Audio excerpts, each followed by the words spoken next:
Welcome back, everyone, to this next session in the A4Q Testing Summit Edition 2024.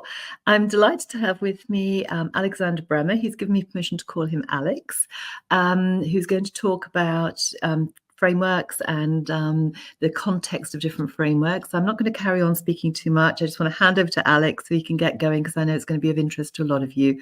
So welcome, Alex. Over to you. Thanks a lot, Debbie, and welcome everyone from my side as well here. Let's have a look here to the testing in the context of other frameworks.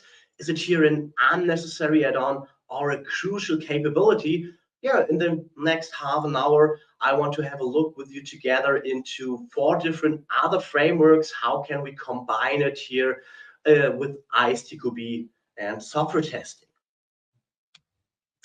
Let's start here with our overview, what we want to go through this. Firstly, I want to have a little introduction to the survey here. I want to tell you what we are at the survey doing the whole day. We want to have a look into ISTQB and the growing over the last years here. Then I've prepared here 4 different frameworks: ITIL, COBIT, TOGAF, and Scrum. And we want to have a look here together into this one. How can we now combine testing with these frameworks? What we don't want to have is to build up silos, but on the real world, often when we are talking about frameworks and when they are not integrated very well in the organizations, we have silos everywhere, and there we want to have a look into. And the last part will be here, the reality and some key message. Yeah, I want to start with an overview of the survey. We have here 3 different pillars that are or where we are making some training and consulting. So here you see firstly the service management. For example, we have IT service management with ITIL, but also inside of this here is the IT governance, DevOps, or testing and requirements management, requirements engineering. Project management, the second pillar here, with project management, but also program management or portfolio management. And the last part is the agile world, where we have agile methodologies, transformation, management, and leadership.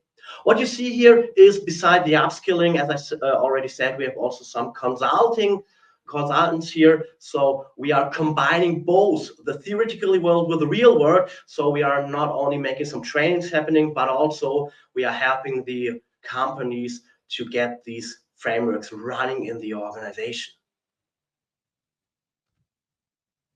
Yeah, numbers don't lie.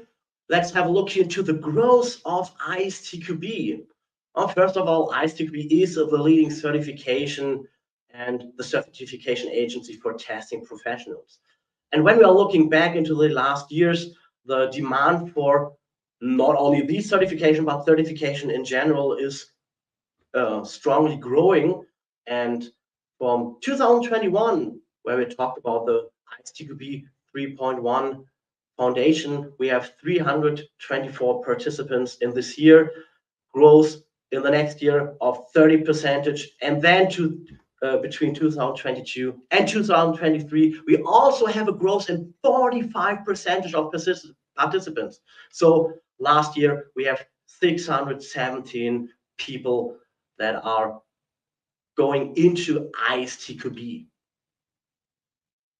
Yeah, and as I said, let's have a look here into our frameworks, and let's start here with ITIL. ITIL, the guiding framework for IT service management. Today, I would say it's here a de facto standard. There are some others, but when we are looking to the percentage of organizations that are using IT service management, ITIL is the most used here, and it's mostly known for IT operations. So when I'm talking to other people, often it's be seen here for the operational part, but in fact, ITIL is much larger. And besides the operational part, we also have here the tactical and strategical approaches in ITIL. Yeah, you will see here on the right side the service value system as its overarching framework. This is a very highly overview over ITIL. And we are starting here with the opportunity or demand, and we want to get a value from the opportunity or the demand. The central point that you see here is the service value chain, but it will be helped by the governance practices, guiding principles, and continual improvement to be running. In total, we have 34 different practices with a holistical approach here. So these practices will work together here on the way from the opportunity or demand to the value. And we will also see today here agile and DevOps approaches. So ITIL is not unflexible. We will see here agile approaches. It's today very flexible. We can use it here. It's a framework. It's not a rule that we have to enter here, but we can make here our changes according to the organizational needs. Yeah, but let's have a look now. Where can we find testing here in ITIL? Yeah, ITIL and testing, we have here the practice service validation and testing that will give us here an overview of the testing, where we have three underlying processes: testing approach and models management, service validation, and test execution. Also, we have here three roles described in this context: the testing manager, testing specialist, and the service user. Yeah, the testing strategy here is based on the risk appetite and organizational goals, standards for testing, and repeatable test cases. The service validation, defining and checking acceptance criteria. So as you see here in the picture, and therefore when we have the acceptance criteria, we have to test against these acceptance criteria, and we have to show that the software that is used in the services will lead to these acceptance criteria. In ISTQB, we also have some roles described. Here we have the testing manager and the testers. Here in ITIL, we have also the service user, especially for the user acceptance testing. So here we also have in ITIL contained the user acceptance testing, because when we are looking to the value of a service, influence to the value will be the user experience. And here with the user acceptance testing, we can get the user experience high. Beside ITIL, we also want to have a look into COBIT here. A COBIT is a framework for governance and management in the context of information and technology, or we call it here IT. It's mostly used in insurance companies or finance companies, but also in the public service sector. COBIT contains 40 objectives, as you see on the picture here. It's not very bright, but not very large, sorry, but we are looking deeper into it on the next slide here. Each of these objectives contains 7 components, including parts like culture, processes, but also tools. And additional literature for specific needs is also conducted by COBIT. But once again, let's have a look here into where can we find testing in the COBIT context. Out of these 40 objectives in COBIT, we will see that 2 of these contain testing. Yeah, for managed solution and identification, for managed solution identification and build, we have the perform quality assurance, develop resources, and execute our quality assurance plan aligned with the QMS to obtain the quality specified in the requirements definition and in the enterprise quality policies and procedures. Also, inside of these, we have another, inside of these objective, we have here also the prepare for solution testing. This establish here test plan and required environments to test the individual and integrated solution components. Besides the managed solution identification and build, we also have the objective managed change acceptance and transitioning. Here we have to establish a test plan based on an enterprise-wide standards that defines roles, responsibilities, and entry and exit criteria, like we have also here, for example, in Scrum, but there we will have a later look to this one. But also we have to ensure that the plan is approved by relevant parties. Beside the plan acceptance test inside of the managed change, acceptance, and transitioning, we also have here the establish a test environment, because we don't want to test here only in development systems, but we want to have here a realistic testing environment like it's described in ISTQB, because the service is not only running on a high performance cluster, but we want to have a look here how is the software working on the real world, means on a realistic testing environment, like or nearly to the productive environment. Beside ITIL and COBIT, let's have a look now to TOGAF. TOGAF for Enterprise Architecture Management is a framework that enables the achievement of the right balance between business transformation and continuous operational efficiency. Because we are everywhere we are in need of changes. The world is constantly changing, and our organization also has to change to the newer world here. But on the other side, when we are doing one change after another and we are overloading the organization with too many changes, the operational part could be going down here with the efficiency. So we need the right balance between changes, but on the other side, the business must be also conduct its part here. TOGAF contains the ADM, the architecture development method, and the ADM is a tested and repeatable process for developing architecture. It contains here several different phases. You will see here from the preliminary phase over A up to H. There we see here in ITIL and TOGAF, sorry, between the name we have also some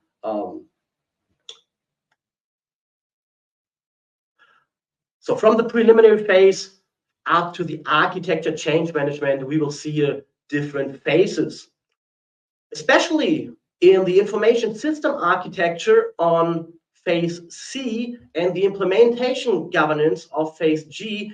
We will have a deeper look into, because there we will see our testing here. The objectives of phase C is to develop the target application architecture that enables the business in a way that addresses the stakeholders' concern. So beside phase C, we have also here the objectives of phase G to ensure conformance with the target architecture by implementation projects. Yeah, when you're looking into testing and TOGAF, beside these phases in our ADM, we will see that TOGAF describes 4 different domains: the business architecture, the data architecture, application architecture, and technology architecture. And when we are looking into the application architecture, it's very obvious that we have to test here. But on the other side, we have to ensure that the overlying architecture is supported by the application architecture. So from the business architecture and the data architecture, we will get our requirements that we must meet with our applications, and therefore we are now have the opportunity to test against these requirements or business concerns, stakeholder concerns. On the other side, when we are looking after these implementation to the implementation governance, we have to test here, or we will give out the acceptance criteria for the implementation team so that they can test against these acceptance criteria to exactly know when something is finished and can be implemented into the architecture. And the last framework we want to have a look here is Scrum. Well, Scrum is a framework for developing and sustaining complex products. And it contains here 3 pillars: transparency, inspection, and adaptation. 3 different roles: the Scrum Master, product owner, and developers. 3 different artifacts: the product backlog, the sprint backlog, and increment. 5 different events: backlog refinement, sprint planning, review, retrospective, and dailies. And once again, how can we see now testing here? And when we are looking to the 3 different worlds, we have here the Scrum Master, product owner, and developers. But when we are looking here to the real world, I often see here and get the feedback from my participants that the testers are often inside of the developers or in the Scrum team as well. So we have here hopefully a great integration, because when we have here the great integration of the testers into the teams, we have a lot of advantages. There are little handovers. We get more and more information from the tester perspective, and we have the opportunity to go into some reviews of draft documents, which is often not the case when we are outside of the team. Once again, we want to have a look here. How can we now insert testing into Scrum? Scrum focuses strongly on high quality products, and this is shown in 2 different artifacts: the definition of done for the team and the product, and the acceptance criteria for stories. So when we are looking into the certified tester foundation level 4.0, we will see here that we as a tester can write together with all these others, like the developers or the product owner or the users, the user stories. So when we have here written together these user stories, we can ensure that these user stories have clear defined acceptance criteria. When you're looking, for example, here to the ATDD cycle, we see that we need here a user story with acceptance criteria, so that we can use these acceptance criteria for the driver of our development. Agile approaches also mentioned collaborative story writing, as I said here, which includes the tester perspective. We need 3 different perspectives here. On the one side, we need the perspective of the tester and the developer, but on the other side, we also need the perspective if everything is right here. Can we, or is the user story helping us to get the value?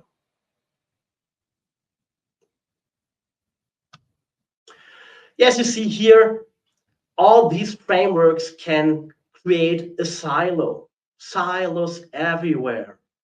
Or Scrum, as a fast development-centered approach, focus on high-quality increments without taking the need for higher-level testing into account here. We are talking about smaller increments here. COBIT, on the other side, an approach written by and for auditors, only relevant when it comes to legal and compliance issues. ITIL, a big framework focused on keeping operations stable, contains many bureaucratic and slow processes that prevent change and collaboration. TOGAF, it provides a framework for change linked to both strategic direction and business value. With too much focus on the technical architecture of business, it will be seen as IT architecture. So I often have here in TOGAF participants that said, oh, it's not only IT, but also contains the business. So you see, it's often seen only for IT architecture. And ISTQB, the attempt to ensure the quality of the products unwelcome to others. And as I said here, when it's not inserted right in the organization, you will see that all these frameworks will build up silos. But our goal is to tear it down. So hopefully with the presentation here, you will see how you can now combine these frameworks to tear it down, to not only see here the smaller but the holistical bigger things, to get it running here together. At the end of the day, we want to have a collaborative approach in our organization. Everybody should be or see the business. Everyone should see here the business strategy, the business vision as its own goal.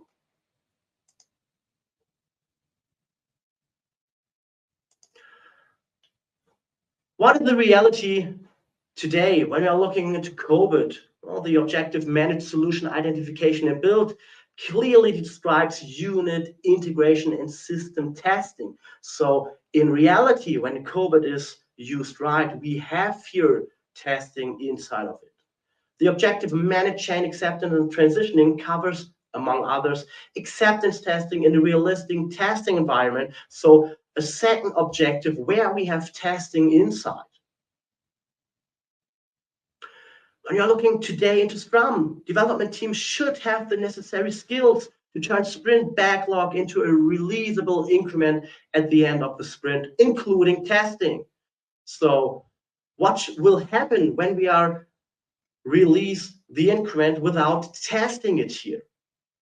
All type of testing that are required to produce such increments should be included in the Scrum team definition of done. Larger scale acceptance testing can be found at different stages of the product lifecycle. So despite the fact that Scrum is clearly focused on these increments, we have here the opportunity to have larger scale acceptance testing. When it comes to ITIL, the purpose of the service validation testing practice is to ensure that new or changed products and services meet the defined requirements. So we have clear defined requirements, and therefore we have to test against these requirements before we can deploy here our services.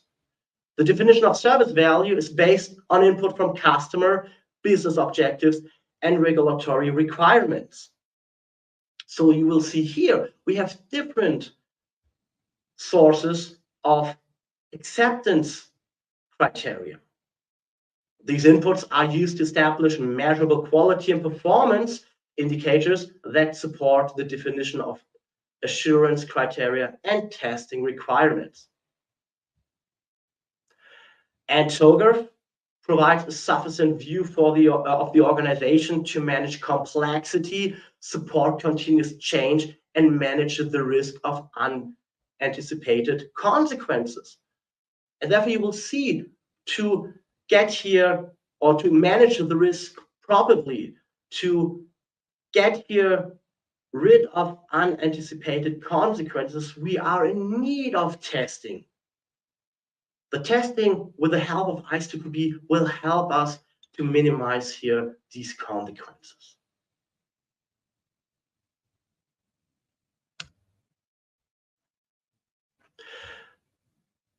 Here at the end, let's have a look here to the key message of this presentation.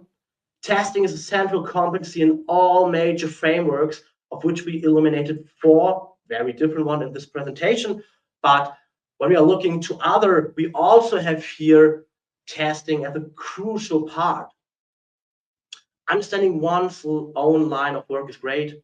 Understanding others and being able to communicate with each other is the second step. So here, with the help of ISTQB, with the help of getting into other frameworks, we can better understand the needs of different roles in our organization.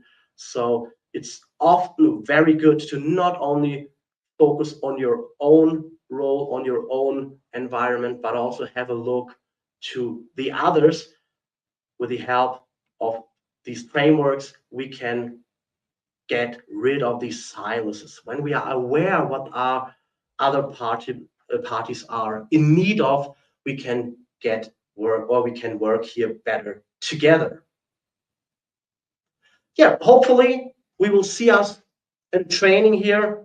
Come visit us, and thanks a lot here for the A4Q to make this presentation possible.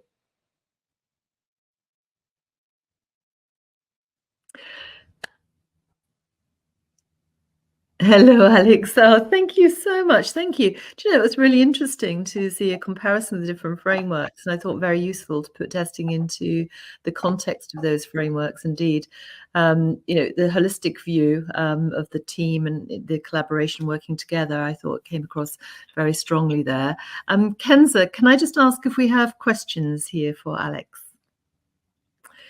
Okay. So what value is there for a service manager or service architect to train or certify in software testing? I think you've kind of covered some of this, but maybe a little bit more detail. Yeah, of course. When you're looking to the service manager as the first question here, it's very good to have an overview. What are the software testers are doing? How can we work together to create here a great service for the customer? So on the other side, when I'm as a service manager, don't exactly know how we can test it, it's very hard to have a chat with the customer on the one side and the tester on the other side. To get these two parts together, I see it as a role as a service manager to build here the bridge, and therefore I need at least here a basic understanding of software testing. And I guess that extends to other roles as well. Alex, you touched on Scrum, so I'm assuming Scrum Masters, product owners, business analysts, for all having that understanding and the common language could be very, very helpful.